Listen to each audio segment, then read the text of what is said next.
And I think we'll switch off stability control as well, just so we can see whether we can just get it off the line nice and quick. I'll see if it's got launch control. Doesn't look like it, but here we go. Actually feels nice and strong off the line there with an aggressive start. G'day, I'm Paul. So when it comes to 7-seat European or sort of luxury European, because Mercedes-Benz SUVs, there's not really that many of them that are under $100,000. Like, pricing has just gone out of control. This has gone up in price as well. We first reviewed this like a few years ago, but this is now 74 grand for the entry-level GLB 200, which is what you're looking at here. Front-wheel drive instead of all-wheel drive, and it doesn't have any of the go-fast AMG bits, but it does come with the AMG line now, which is kind of nice to see. Today we're going to do a detailed review of this, see if it's worth spending this kind of money on. And keep in mind, this isn't a fully fledged 7-seater. This is kind of like a 5-seater, but with 2 extra seats there for the kids. So if you do want to skip ahead to other parts of this video, you could use the time codes that are on the screen, or if you're on YouTube, you can scroll down and use the chapters below. Now, in terms of design, this has received a facelift recently, so it's only a minor one, but it still follows similar proportions. It's an SUV, but not an enormous SUV. It's smaller in size compared to something like a GLC, but you are getting that benefit of those extra 2 seats. Now, while you do get sort of standard LED headlights, this has the Plus package on it that adds stuff like the high-end sound system, the head-up display, adaptive LEDs, all the sort of fun and fancy stuff. But outside of that, I actually think the design is pretty good. It looks just nice and premium, and that is what you want from a Mercedes-Benz. If you're spending this kind of money, you want it to look like a Mercedes-Benz, and I think this looks like a Mercedes-Benz. Now, around the side here, 19-inch alloy wheels, big profile on the tyres there, 50 profile, that is huge. Now, this actually has adaptive damping, so adaptive damping plus that big profile tyre should actually mean that this actually rides nicely, so we'll see shortly whether that's the case. Wheel arch cladding, like I mentioned, this is a front-wheel drive, but you can get the mid-spec and then the top-spec AMG version. They have a taller ride height. This, on the other hand, is just under 200 millimeters in terms of ground clearance. The rest of it is all pretty straightforward. You get a panoramic sunroof now as standard. You've got privacy glass, proximity sensors on all 4 doors, which is good. I hate it when they just fit it to the driver's door or just the passenger door. It's on all 4 doors, which is good. I noticed as well on the front rotors there, they are cross-drilled as well, so sort of AMG braking package. Around the back here, you have full LED tail lights, dual, not real exhaust outlets at the back there. And then this is a bit of trademark Mercedes-Benz stuff. It's like this metal strip they have on all their SUVs that reflects up onto the paintwork of the vehicle. So, and then GLB 200 badge just there. Now, let me know what you reckon about the price, the design. Would you get one of these, or do you think that Mercedes pricing has gone up a little bit too much? Let me know in the comments section below. I'm keen to see your feedback. So we are inside the GLB. This is what the key looks like. So you got lock, unlock, boot, and then nothing on the back. It's a proximity sensing key, so you can leave that in your pocket. You have a push button start just here. Look, in terms of what this looks like, it's just sort of typical Mercedes-Benz. Kind of minimalist, but still has some of those nicer highlights you'd expect. This sort of launched with the A-Class, these circular air vents that you can rotate to open and close, and you find these on a lot of Chinese vehicles today. I can see where they get their inspiration from. A lot of piano black down the middle here as well, but you know, it's a nicely presented thing, and I think for this price tag, it looks nice. You feel good about you know, what you're getting here for that kind of value for money. Now, in terms of your touch points, so that is sort of firm but soft there, and then soft on the door with that sort of semi-Alcantara finish. How soft is it? We've got our durometer. We've tested the main surfaces in this cabin. If you do want to see how this car compares to others that we've tested before, there is a link in the description below. Now, build quality. What's it like? That is all very, very solid, nice, and it's what the door slam sounds like. Now let's talk infotainment. So you've got 2 screens. One is a touch screen, the other is just a driver display. Both 10.25 inches in size, and these use the Mercedes Me system. So this kind of debuted with the A-Class, and it's carried over here. There is a newer generation of this whole infotainment system, but it's used in vertical displays in different Mercedes-Benz vehicles, which eventually I think this will go to, but this is what they have for the moment. So color screen, you don't have any controls down here outside of the volume. So you've got to then flick through this while you're driving, taking your eyes off the road, that sort of thing. It does have inbuilt satellite navigation, which is good. You've also got Apple CarPlay and Android Auto. Both of those are now wireless as well, in addition to the Mercedes-Benz apps that you can communicate with the car through your phone. So you just download the app and it allows you to remote start it and do all that sort of fun stuff as well. I've got seat kinematics running now as well. I'm not entirely sure what that is, but it does feel nice. It's sort of moving things around a little bit while I'm sitting here, and I can feel it's getting warmer as well. So it's kind of a fun feature there as well. You've got a shortcut menu, swiping down from the top there, and then you have shortcut to your paired smartphone as well. So I've got Apple CarPlay running here, so you can see that's sort of operating there in the background as well. You have voice recognition too that interacts with the car's infotainment system, and then also with your phone. Head of the driver, this display as well has a couple of customization options. You can change what that looks like, and also change settings for your head-up display as well. So overall, pretty easy system to use. So in terms of safety, you've got autonomous emergency braking with pedestrian and cyclist detection. You've got a blind spot monitor built into your wing mirror, radar cruise control. There is a semi-autonomous steering function that we'll test later on.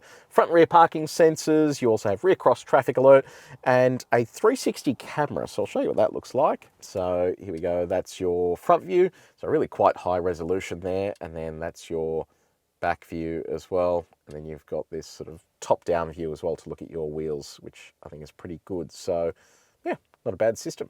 Now, practicality. Start off with your connectivity. So you've got a wireless phone charge down the bottom here, USB-C outlet plus a 12-volt outlet, and another 2 USB-C outlets in here as well. Little cup holders here that have these retractable teeth as well to keep your drinks in place. You've got a little pad up the top here. I don't know what you can use that for, but it's there anyway. And then you've got fairly decent storage there in center console, and then quite a reasonable actually glove box there as well. A room for your sunnies up there by the looks of it. And on the comfort front, you have dual zone automatic climate control, seat heating for the front row. Both the driver and front passenger seat are electrically adjustable, so you can go forwards or backwards. Your backrest can go forwards and backwards. You lift the front of your seat, the back of the seat, you've got lumbar adjustment as well. And I forgot to mention before, you actually, as part of that option package, have a 12-speaker sound system, which is above and beyond the standard one. Quite a decent sound system as well. So if you do like your sound, you do want to get that plus package. Steering offers both tilt and reach adjustment. Let's do a little reach test here as well. So you got to lean in a little bit to catch the outer edges of that screen. And just on seat comfort too, they're actually quite decent to sit in. I've spent a fair bit of time in this car now, and I should hug you in very nicely. Now, second row, what's it like back here? So knee room is pretty good, toe room's decent. So my seat is pretty far back, so quite surprised with the amount of room I have here as an adult. Headroom's pretty decent as well. Creature comforts, you've got air vents here. You've got a little tray down here with 2 USB-C outlets. You've got mat pockets, center armrest here with 2 cup holders. You've got ISOFIX points as well for these 2 outboard seats with top tether points. And then let's do a window test. Let's see. So it's auto up and down. Let's see if that goes all the way down. Oh, look at that, very impressive. So cargo space, I'm going to run you through how this third row rather works as well. So I'll crack this open. So earlier I said that this is really a kids only zone. Even though the second row slides forward a bit, you really only will fit kids in there. Adults at a very short stretch. But, you know, it is here. It is a legal 7-seater as opposed to just only ever being a 5-seater. And you've got USB-C outlets off to the side there as well, plus cup holders in the center. So it gives you a little bit of space there. Now, if you come back around here, you'll see that there isn't really a great deal of room here. It is very cramped space. You can only really fit a laptop bag or something there. But under here, they've actually managed to create a storage slot for your cargo blinds. So, you know, it's not actually that bad of a setup. So we'll drop this third row out of the way. Once you do that, you've got just under 600 litres of cargo space. That's what it looks like with the bag in there. So it is actually a usable space, which is good. And then if you do want more space as well, you can drop that second row. Once you do drop that, you have over 1,000 litres worth of cargo space.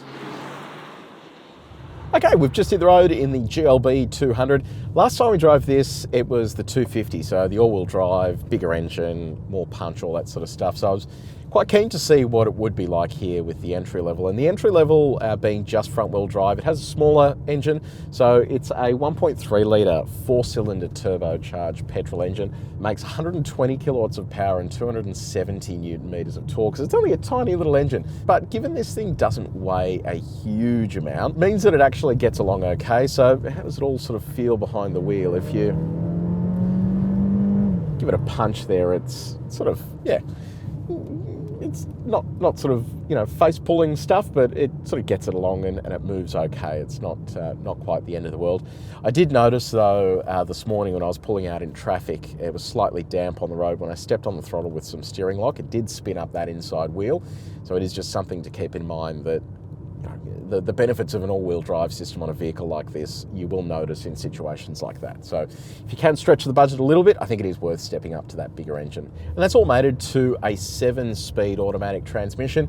It's okay, it's a dual clutch transmission, but you will notice at low speeds that it can be a little bit elastic and sort of a little bit annoying, but the stop-start system is pretty smooth. It's just sort of, once it sort of gets up and moving, it just has that little shunt that you typically find with a dual clutch transmission.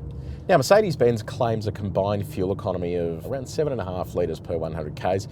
This was actually averaging under 7, which I think is pretty good. So did a stint of highway driving this morning, but under 7 litres per 100 Ks on a vehicle this size, even with highway driving, I think is incredibly impressive. You look at some of the bigger vehicles in this segment and they use considerably more fuel. So that number is something that I'm pretty happy with.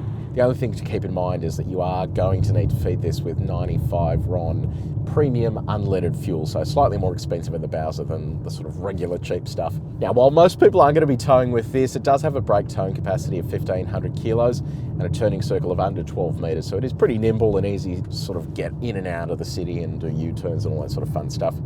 Now let's talk about road noise. So on coarse chip roads, there is a fair bit of road noise that comes into the cabin, and it's something that I've noticed a lot with Mercedes-Benz vehicles, especially AMG ones. There is just heaps of tyre noise, and I don't know why I don't try and sort of engineer some of that out.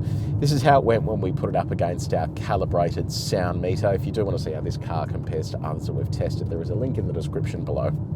Now let's talk sine waves. So we've got our sine wave coming up. We do this at 130 k's an hour. Given this has adaptive damping, I'll be curious to see what this is like in comfort mode across our sine waves.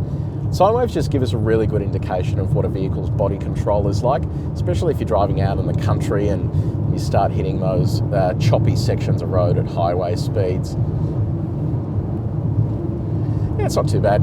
Feels pretty decent there, given that you do have that range of adjustability with the suspension as well.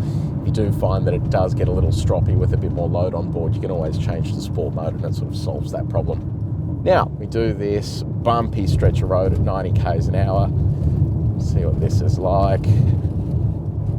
Yeah, this is good. So there's a condensed sine wave coming up here as well. This kind of gives us a really good indication of how the suspension handles this type of stuff. Yeah, it's pretty good. Sort of falling into those divots nicely, and all of this choppy stuff, it's handling with no dramas at all. So yeah, good job. Now, drive mode, you press this dynamic button and then you've got comfort, eco, sport and individual. Let's see what it's like in sport mode with a lap around our track. We do this in all cars that we test here, back to back, just to see how they perform. It gives us a good indication of what chassis is like. It actually feels really nice and decent. It doesn't have a huge amount of body roll. Steering feels great. And despite this being front wheel drive, it actually has really good road holding, and I think that comes down to those tyres as well. The tyres are nice and grippy there. It's actually pretty good. I reckon the AMG version of this, the GLB 35, would actually be a bit of fun to drive because the brake pedal feels great, steering feels good, it's nice and composed through corners. It's not sort of doing anything weird or surprising. Actually gets along nicely for a family car. This is where you're going to find the big difference there with these European vehicles compared to some of the cheaper Chinese stuff you're going to find on the market today. The Europeans really have the handling and the dynamics sorted so that it feels very composed and everything's quite linear and nice. So yeah, good from a handling point of view. Okay, let's test the semi-autonomous driving systems. So I'm going to set cruise at 70 k's an hour. This is kind of the test that we do with all these cars to see how well the semi-autonomous systems work. Okay, so the steering wheel's green. We're going to test in the 3 outer lanes here to see how well it works. The thing I did notice on my drive here this morning, it isn't really like a lane centering system. It's more just an assist. So basically what it's doing, it's just helping you as you do the steering effort. as opposed to it doing the steering effort like it does in other cars. So a bit of a different play on that. Now it does have a lane change assistant, but it doesn't appear to be working here on the Bowl. It was working this morning though, and it basically will then shift you over to the other lane. But again, you do need to be holding the steering wheel and guiding it as well, because it doesn't really control the whole process on its own. So we'll test this lane here where it's going to need to apply more torque to the steering to hold it in its lane. So it's doing a pretty reasonable job there actually. So it's keeping us central to the lane. We'll try add a lane here as well. A lot of cars don't really like it up here.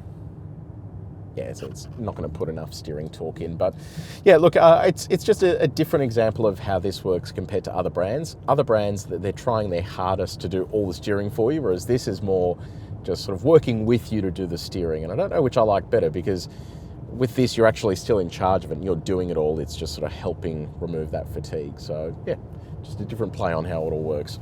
Okay, it's time to do some performance testing. We're going to go from 0 all the way through to 120, so we can see what the 80 to 120 overtaking time is like as well. Kill, stop, start, pop that into sport, and I think we'll switch off stability control as well, just so we can see whether we can just get it off the line nice and quick. I'll see if it's got launch control. Doesn't look like it, but here we go.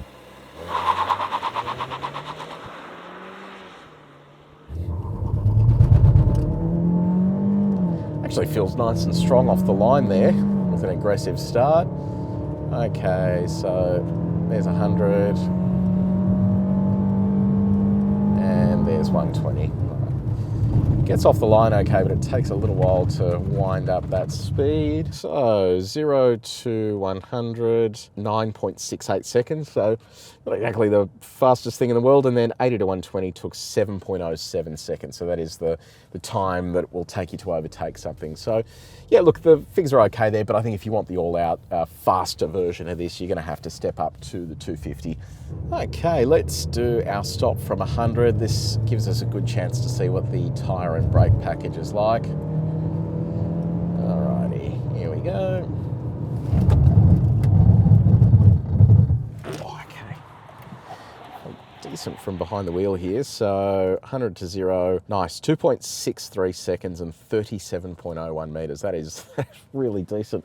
If you do want to see how this car compares to others that we've tested before in terms of those performance figures, there is a link in the description below. All right, let's see how quick it goes in reverse. Here we go. 32 kilometers an hour.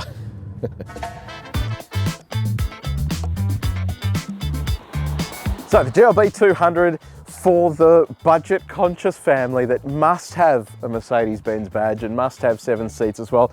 It is a good option, but if you can stretch the budget a little bit more, I'd go for the 250. You're getting that extra punch, you're getting all-wheel drive. It just kind of fills in the gaps that this really misses out on. So that is my advice. Have you bought one of these? What has it been like? The price has crept up over time. Some of you got in early, didn't get all that price rise. So let me know in the comments section below, what's it like? And if you did cross-shop one of these, what did you buy instead? I'm keen to know. If you did enjoy this video, I'd love it if you could share it with your friends. And if you haven't done so already, subscribe to our channel as well. But until next time, take it easy.